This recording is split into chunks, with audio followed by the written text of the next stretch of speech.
안녕하세요. 인포마켓 강용훈 대표입니다. 반도체 종목이 심상치가 않습니다. 일본으로 돈이 다 가면서 주가가 급락을 하고 있는데요. 그럼에도 불구하고 우리는 계속 공부를 해야 되겠죠. 오늘은 TSE 이야기를 해보도록 하겠습니다. TSE는 잘 아시다시피 검사용 소켓 만드는 회사입니다. L튠으로 유명한 회사이죠. 프로브 카드도 만들었는데 2023년에 프로브 카드 실적이 별로 좋지를 않았거든요. 그러던 회사가 며칠 전에 놀라운 발표를 했습니다. MLO를 개발했다고 해서 그거를 이제 언론에 내놓았는데, 사실 MLO의 개념에 대해서 국내 기자들이 잘 모르기 때문에 기사를 보면은 도대체 무슨 뜻인지 알 수가 없게 되어 있습니다. 그런데 굉장히 중요한 의미거든요. 이게 저는 게임 체인저가 될 수 있다고 생각하는데 왜 그런지 차분히 한번 설명을 해드리겠습니다. MLO는 뭐냐면요, 멀티레이어 오가닉이라고 하는 건데요, 이게 원래 프로브 카드의 STF 형식을 이야기하는 겁니다. 이 STF는 이 그림에 그려놓은 것처럼 이게 프로브 카드거든요. 프로브 카드는 반도체 8대 공정 중에서 여기 올려져 있는 웨이퍼 전체를 검사하는 그런 장비입니다. 이 웨이퍼를 잘라낸 거를 칩 다이라고 하지 않습니까? 이렇게 된 거, 요렇게 해가지고 요 하나하나를 칩 다이라고 하거든요. 여기 모는 종이를 제가 좀 크게 그려서 그런데 실제로는 굉장히 작습니다. HBM 같은 경우에 12인치 웨이퍼에 600개의 HBM을 떼내거든요. 작죠. 칩 다이를 잘라내지 않고 웨이퍼 전체를 검사할 때 사용되는 게 프로브 카드입니다. 어떻게 검사를 하냐면요, 여기에 침 같은 게 달려있지 않습니까? 이걸 프로브라 그러는데 탐침이죠. 탐침. 이런 게 내려와서 이 웨이퍼 전체에 접촉이 됩니다. 그러니까 물리적으로 접촉이 되는 거죠. 미세한 침이 내려와서. 그래서 여기 보면은 칩 다이 안에도 수많은 패드라는 게 있거든요. 거기에 핀이 접속을 해가지고 검사를 합니다. 신호를 내려보내고 또 올라오는 신호를 또 받기도 하고요. 이 구조를 보면 침 위에 STF가 붙어 있고요. STF가 이제 침하고 물리적으로 접촉이 되어 있고, 요 위에는 이제 PCB가 연결되어 있습니다. 그래서 PCB가 일종의 신호를 보내고 받는 역할을 하고요. 여기 이제 이 침이 접속이 돼 가지고 올라오는 신호를 정리정돈하는 그 층간 부품이 STF가 됩니다. 스페이스 트랜스포머라고 하는데, 이걸 왜 이런 식으로 이름을 붙였냐면, 여기 보시면은 여기는 지금 침수가 몇 개 안 되어 있지만 최대 10만 개 이상 이렇게 구성이 되거든요.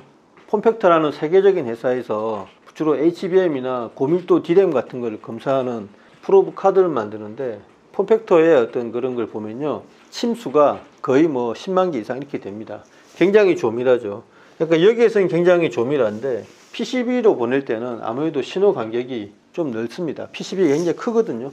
그래서 이게 보면 공간을 변형한다고 해서 스페이스 트랜스포머 이런 식으로 이름을 붙였는데, 공정상에서 습관적으로 이름을 붙였다고 그냥 생각하시면 됩니다. 이름 자체가 크게 직관적이지가 않죠.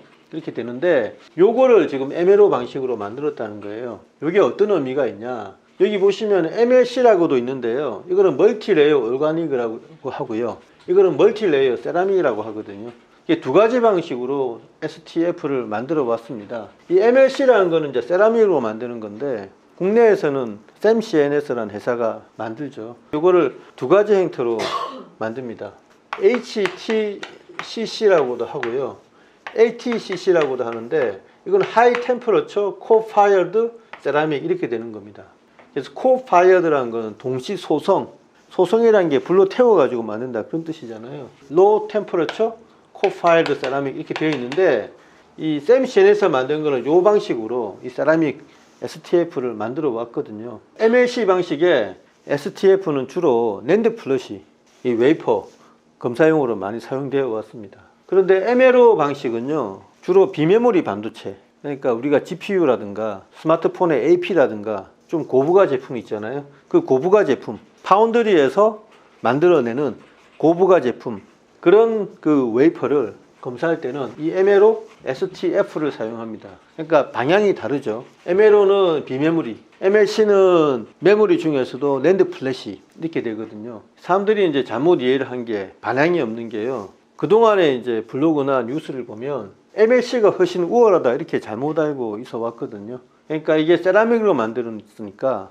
훨씬 견고하다, 견고하니까 이 수많은 핀이 달려야 되니까 핀으로부터 압력이 행사되는 것도 잘 견딜 수 있고 구조적으로 훨씬 우월하다 이렇게 잘못 알려져 있는데, 그거는 국내에 있던 기자들이나 일부 블로거들이 잘못된 지식을 전파를 해서 그렇고요. 이게 에메로가 주파수 특성 면에서 훨씬 우월하다고 합니다. 그게 이제 교세라라고 일본의 그 넘사벽 무기 재료나 유기 재료 연구하는 업체가 있지 않습니까? 저희가 사용하는 볼펜, 심, 볼도 교세라에서 만드는데, 이 교세라에서 오래전부터 이 에메로에 대해서 연구 논문도 많이 발표를 하고 이 제품도 내놓고 있거든요. 교세라에다가 일본에는 후지츠에서도 이 에메로를 생산합니다. 여기 보면 뭐라고 되어 있냐면요, 인덕터 커패시터에서 높은 Q 값을 달성 가능하다 이겁니다. Q 값이 뭐냐면요, 공진 주파수를 3대11 대역폭으로 나눈 값인데 설명하면은 굉장히 어렵고요. 요 값이 높으면 높을수록 그 에너지 손실이 적다고 합니다. 그래서 결과적으로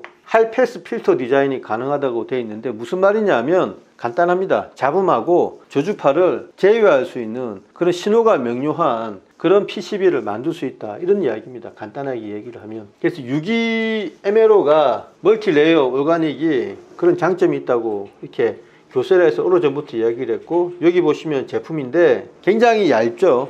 얇고 이게 앞 뒷면이거든요. 이게 벌써 다층이에요. 다층인데 굉장히 얇게 만들어져 있죠. 논문도 2011년에 교세라 아메리카에서 이렇게 내놓았거든요. 그 논문 내용이 굉장히 어려운데 뭐냐면 양사이의 우열은 가릴 수 없는데 전반적으로 프리퀀시 레조넌스, 그러니까 주파수 공진 측면하고요, 임피던스 면에서 에메로가 MLC보다 낫다고 되어 있습니다. 신호 특성 면에서는 디자인되는, 그러니까 PCB의 디자인 목적에 따라서 우열이 가린다고 되어 있거든요. 어쨌든 전반적으로 최소한 에메로가 MLC보다 절대 밀리지 않는다라고 논문에 되어 있고요. 근데 문제는 성능이 비슷하면 당연히 에메로를 사용을 해야 됩니다. 왜냐하면 가격이 에메로가 훨씬 더 싸거든요, 만드는데.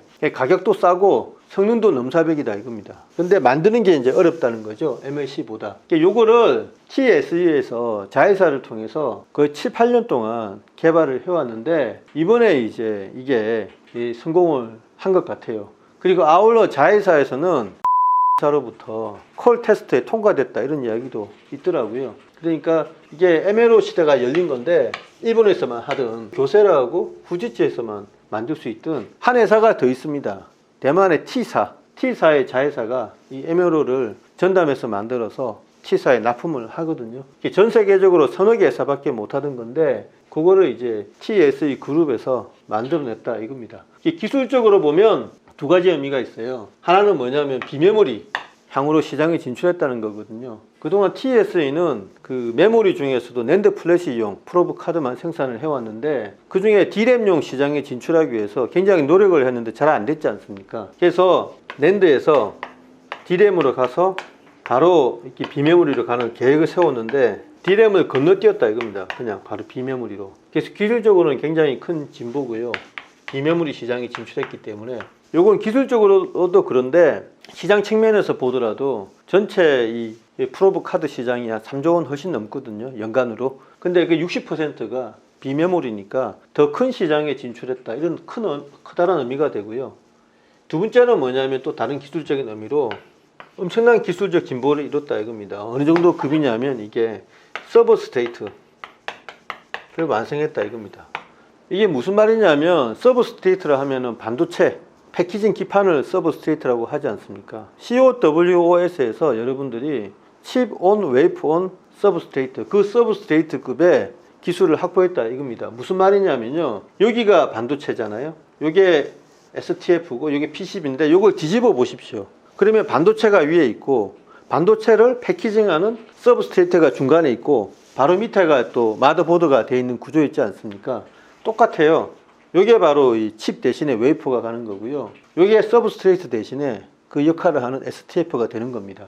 그리고 PCB는 요게 고다층 PCB인데 이게 마더보드 역할을 하는 거거든요. 오히려 서브스트레이트보다 더 어렵죠. 왜냐하면 서브스트레이트는 그 범프를 통해서 영구적으로 몰딩이 되어 있는데 요거는 뗐다 붙였다 하니까 요 핀의 어떤 구조가 훨씬 더 어렵거든요. 거기에다가 여기에 여러 가지 가공을 해줘야 됩니다. 단순히 서브스테이션 가공, 저번에 아주노모토에서 설명드렸듯이 서브스트레이트는 어떻게 제작한다고 했습니까? 그 빌드업 필름을 붙인 다음에 거기에 동박하고 뭐 다시 또 도금을 해가지고 구리 도금을 회로를 그린다고 했잖아요. 그거를 빌드업 필름이 잡아주는 형태로 이 회로를 그린다고 했는데, STF는 통상의 서브스트레이트에서 조금 더 나아가서 약간의 장치를 더 해야 됩니다. 그러니까 서브스트레이트 중에서도 기술 난이도가 있는 서브스트레이트급인데 그 기술을 TSE가 크다면 크고 작으면 작은 회사인데 삼성전기나 여타 반도체 패키징 회사급은 아직 아니거든요. 근데 이제는 그런 기술을 확보했다는 의미입니다. 그러니까 반도체 패키징에 준하는 하이엔드 기술을 확보를 했다 이거예요. 자회사와 함께. 그래서 두 가지 의미가 있거든요. 인면물이 반도체 시장에 진출했다. 그리고 서브스트레이트 급의 하이엔드 기술을 확보했다 이렇게 되기 때문에, 제가 그 세미콘 코리아에 가서 실물 제품을 봤는데 굉장히 작더라고요. 작고 얇았습니다. 그 얇은데 12층이라고 하더라고요. STF의 적층이. 그리고 그 옆에 PCB가 있었는데 그게 60층인데 그것도 굉장히 크면서도 얇았거든요. 통상의 기업이 할 수 없는, 대기업이 할 수 있는 기술적 영역에 진출한 것 같아 보였습니다. 그래서 저는 MLO 이번에 개발한 게 굉장히 큰 의미가 있는데 시장에서는 전혀 이거를 감지를 못하고 있다 이렇게 보고를 드립니다. 다시 한번 말씀드리면 TS 입장에서는 작년에 이제 프로브 카드에서 적자를 많이 냈죠. 100억 정도 적자를 냈는데 프로브 카드에서 밀리는 게 아니냐 위기의식이 있었는데요. 이번에 이제 이 MLO를 개발하면서 MLO를 장착한 프로브 카드를 삼성전자나 여타 반도체 업체에 납품을 할 생각 같고요. 자회사는 자회사대로 이 MLO 기술을 가 됐든 그거를 수출할 계획인 것 같습니다. 그와는 별도로 자회사가 이 PCB 부분에서 또 비약적인 발전을 이뤘다고 저번에 제가 암시를 드렸었죠.